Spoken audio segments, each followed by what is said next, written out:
Congress senior నేత PCC మాజీ అధ్యక్షుడు మాజీ మంత్రి ధర్మపురి శ్రీనివాస్ అలియాస్ డిఎస్ అంత్యక్రియలు నేడు ప్రభుత్వ అధికారిక లాంఛనాలతో జరగనున్నాయి. నిజామాబాద్లో మధ్యాహ్నం 12 గంటలకు డిఎస్ అంతిమ యాత్ర ప్రారంభం కానుంది.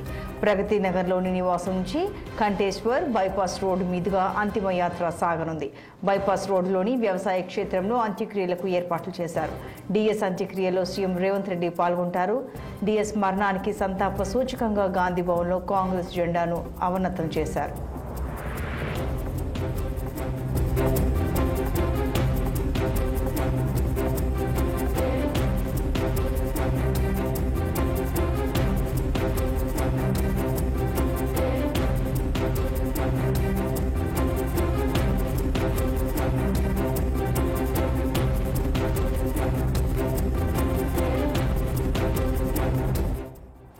హైదరాబాద్ బంజారాహిల్స్ ఎమ్మెల్యే కాలనీలోని తన నివాసంలో శనివారం తెల్లవారుజామున 3:30 డిఎస్ తుది శ్వాస విడిచారు.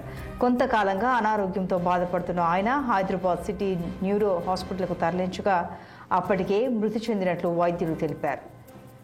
డి శ్రీనివాస్ ఉమ్మడి ఆంధ్రప్రదేశ్ రాష్ట్రంలో మంత్రిగా, పీసీసీ చీఫ్గా, మొన్నటి వరకు బీఆర్ఎస్ పార్టీలో రాజ్యసభ ఎంపీగా పనిచేశారు.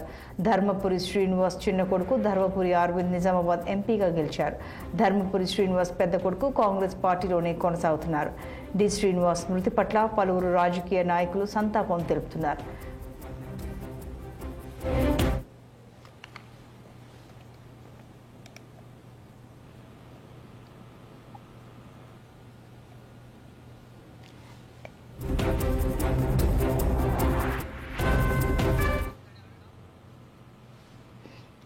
ఇక మరింత సమాచారం మా పొలిటికల్ బ్యూరో చీఫ్ రామ్ అందిస్తారు. రామ్, చెప్పండి, ఈరోజు ధర్మపురి శ్రీనివాస్ అంత్యక్రియలు జరగనున్నాయని సమాచారం, వివరాలేంటి? Good morning Santoshi.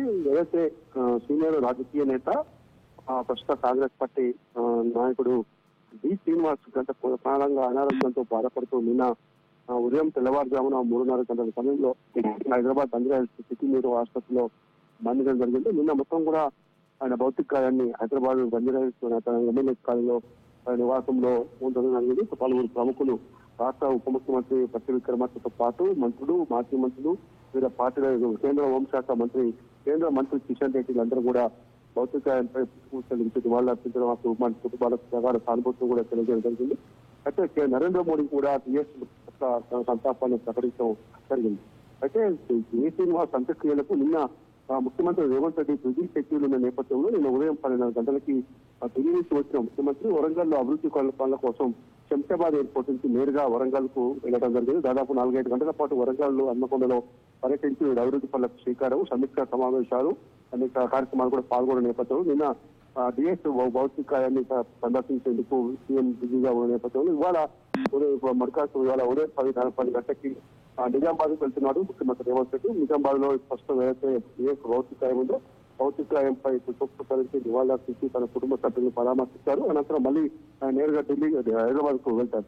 అయితే రాజకీయ నేతగా, ప్రవృత్త నేతగా పెద్ద ఎత్తున సమన్వయం చేయడం, నాటి వైఎస్ కాలంలో 2004-2009 ఎన్నికల్లో కూడా పార్టీ అధికారం రావడానికి బాగా వైఎస్ కు తోడుగా ఉంటూ ఆ రోజు పనిచేయడం జరిగింది. ఆ తర్వాత 2014లో ఆయన కాంగ్రెస్ పార్టీలో ఎమ్మెల్సీ రాకపోవడంతో ఈరోజు ఆయన బీఆర్ఎస్ చేరారు. బీఆర్ఎస్ లో రాజ్యసభ సభ్యులు కూడా కొనసాగారు. అయితే మళ్ళీ 2023 సందర్భంగా మళ్ళీ కాంగ్రెస్ పార్టీకి ఆయన వెళ్ళడం జరిగింది. ఆయన చనిపోయే ముందు నాకు కాంగ్రెస్ కండువా తప్పాలనే దాంతో ఆయన వెళ్ళడం జరిగింది. ఈ నేపథ్యంలో నిన్న పట్టి విక్రమార్క వీళ్ళంతా కూడా వచ్చి, శ్రీధర్బాబు వచ్చి భౌతికాయంపై కాంగ్రెస్ కండువా కూడా కప్పడం జరిగింది.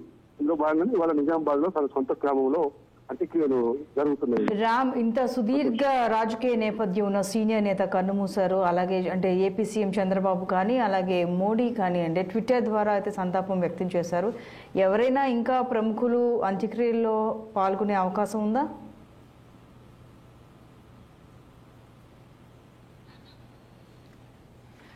Right Ram, thank you.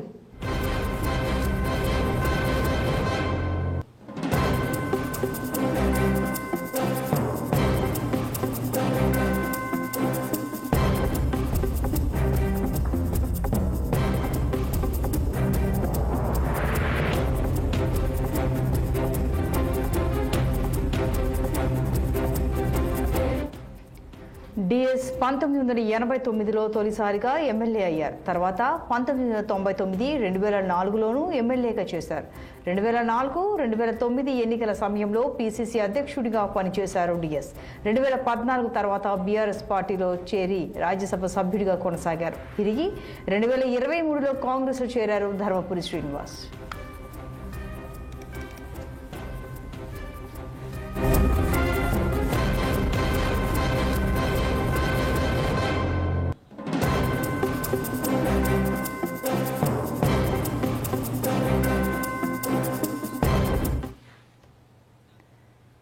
T20 world cup champion గా టీమిండియా నిలిచింది.